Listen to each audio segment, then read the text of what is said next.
First and foremost is to I thank you, members of the Fourth Estate, for continuing to make the public aware of what the Ministry of Agriculture and Livestock Development is doing. I think without you, then we cannot get the information that we want to. And I want to really appeal to the media. I want to make a special appeal to the media. There is a lot happening in the Ministry of Agriculture and Livestock Development that people do not know about. We will continue to pass the information to you, but I appeal to you to give as much attention to the developments in agriculture as you do to the developments in politics. Because a a country that cannot feed itself has got no politics going on, or it has got negative politics going on. So I want to appeal to the media. Can you give the attention, equivalent attention, to what is happening in the Ministry of Agriculture in terms of developments, not in terms of the personalities, but in terms of the developments that are going on, so that Kenyans are aware and confident about their food security and their farming well-being. And that informs the reason why we are here, all of us, all the ministry, parastatals, the directors in the Ministry of Agriculture. We are all here to make sure that we are working as a team, because we have discovered that when we work as parastatals independently, we are inefficient. But when we work as parastatals and look for synergy that is between the parastatals in the ministry, then we succeed.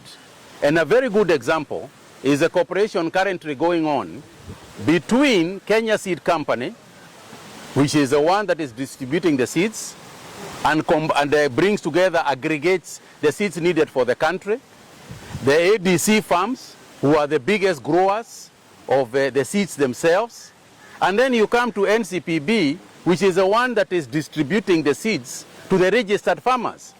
So you can see between the three parastatals, we have been very successful using digital technology to make sure that people get fertilizers and people get the seeds that they need. So going forward, what we are looking for is more synergy between our parastatals and more synergy between the parastatals and the ministry, so that we can work more efficiently and serve Kenyans better.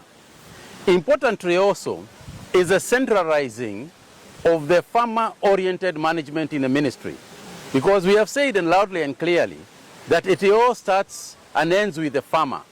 So the idea of bringing together the people who are here today, as you can see, was multifaceted. First, we discussed we are discussing how to manage the ministry properly and the linkages that I have alluded to. There was also performance contracting that we executed in this meeting, and every parastatal signed a performance contract with me.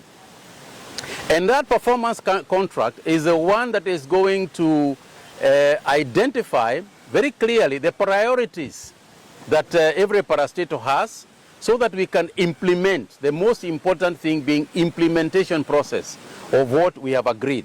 Because only when the parastatals work and implement their mandate does now Kenya's agriculture work as it were. So we are quite happy with the performance we have seen in the ministry. We were here exactly a year ago. We defined the things that we needed to do, and the country itself can see from the performance in the ministries how that has helped us in coordinating the ministry and ensuring that Kenyans benefit from the amount of money that the government is bringing to us, or is allocating to the ministry. Next 2 days, we are also going to be meeting with the committees of Parliament of Agriculture, both in the Senate and in the National Assembly, again to discuss the matters that we ourselves are convinced as a ministry are important. Of particular importance is the theme that we have created for ourselves, which is the issue of food imports. What is it we need to do to address the issue of food import? In other words, what is it we need to do to reduce or stop the amount of food that we are importing? How can we grow it ourselves? How can we add value to what we already have? And we will be persuading the members of Parliament about the various legislative requirements that are necessary for us as the ministry, as parastatals, in order for us to effect what we need to do to be food sufficient, but not just food sufficient, food independent going forward. Report moja tumepata leo hii ni kwamba zile mbegu tulikuwa tumetoa mwaka uliopita, mwaka huu tutakuwa na mara 3 mbegu zaidi, mara 3 zaidi ya zile tuko nazo tulikuwa nazo.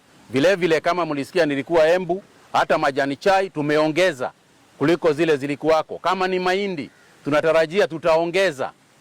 Hata kama ni sukari tunatarajia tukimaliza na zile challenges zuko nazo.